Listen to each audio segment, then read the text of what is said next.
రే కర్రయ్యా, ఈసారి ఏం పంట వేద్దాం అనుకుంటున్నావా? టమాటోలు వేద్దాం అనుకుంటున్నా. దేనికా? అద్దా ఇప్పుడు రేట్లు ఎక్కువగా ఉండేదా? నువ్వు ఇంక పంట వేసి ఆ పంట చేతికొచ్చే లోపల రేట్లు అన్ని తగ్గిపోవే. తగ్గిపోతే పోనీయా, మళ్ళీ రేట్లు వచ్చేదాకా అమ్మకుండా నిలవ చేస్తానా? నిలవ చేసేదానికి అదేమన్నా బీమా? టమాటాలు కుళ్ళిపోతాయిరా. ఎందుకు నవ్వుతున్నావ్యా? మా ఇంట్లో ఫ్రిడ్జ్ ఉండే. సరే తెలివి మంత్రులు అనుకున్నా నిన్ను. శుద్ధ దద్దమ్ముకున్నావు కదరా నువ్వా? సరే ఓ నుదులుగానే, నువ్వే పంట వేద్దాం అనుకున్నావా? ఈసారి పంట ఏం వేయిపోయిదిలే. ఏమే మా బోడు అమెరికాలో సంపాదించిన డబ్బే బీరువా నిండి కింద పడుతున్నదా? ఇంక నేను సంపాదించి ఆడబెట్టుకునేది. మీ ఊరిని అమెరికాకు పంపించింది కూడా ఈ పంట డబ్బులతోనే. అది ఆకాశం అంత ఎత్తుకి ఎదిగితే తప్పులేదు, నిలబడిన నేల తల్లిని మర్చిపోకూడదు. బీరువా నింటి కింద పడుస్తున్న దుడ్డు. మా ఇంట్లో ఖాళీగా ఉన్నది బీరువా, దాంట్లో పెట్టుకోవా? దానికే బీరువాతో కూడా ఎస్కేప్ అయిపోయేదానికి. కనిపెట్టానర్రా. నేను ఇంకో బీరువా తీసుకున్నా, దాంట్లో పెట్టుకుంటాలే.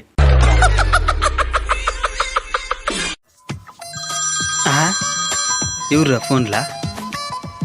నా కొడుకు అమెరికా. హలో, ఏమన్నా ఆడుతున్నావా? అమెరికాలో బియ్యం దొరికేది లేదా? ఎట్లయినా ఇప్పుడా? ఏముంది, బీరువా నిండి కింద పడుతున్నది కదా దుడ్డా, దాన్ని తిన మనం. సరేనైనా నీకెట్ట ఒకటి చేసి బియ్యం పంపిస్తాలే, బాధపడబాక. అసలు అమెరికాలో ఇప్పుడు బియ్యం ఎందుకు దొరికేది లేదు? మన దేశం ఎగుమతిని ఆపేసింది మచ్చా. కొన్ని రకాల బియ్యాన్ని మాత్రమే ఎగుమతి చేస్తా ఉంది. దేనికి ఎగుమతిని ఆపేసిందే? మనకి మిగిలేతుంటే వాళ్ళకి పంపిస్తున్నామా? ఇప్పుడు మనకే చాలేదు లేదా, వాళ్ళకేం పంపించేది? అసలు ఈ బియ్యం నెలలు ఎందుకు తగ్గిపోయినాయే? నాతో కూడా రండి, మీకు అర్థమయ్యేలాగా వివరిస్తాను. ఇది పంట పండించే నెల, ఇది కూడా పంట పండించే నెలే. నష్టాలు వస్తున్నాయని ఇంకొంతమంది డబ్బులు ఎక్కువైపోయి ఈ విధంగా తైలం చెట్లు పెట్టేస్తున్నారు.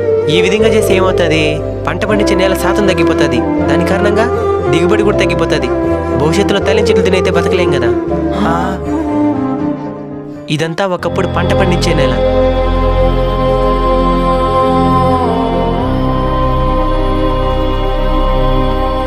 ఇప్పుడు ఎందుకు పండించేది లేదు?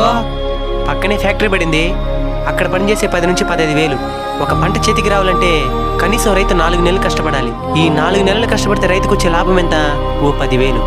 ఇదే కష్టం కంపెనీలో పడితే 4-15 60,000 వస్తుంది.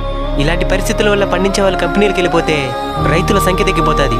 దాని కారణంగా పండించే పంట కూడా తగ్గిపోతుంది. మనం వాడే కెమికల్ మందుల వల్ల అప్పటికప్పుడు పంట బాగానే పండుతుంది.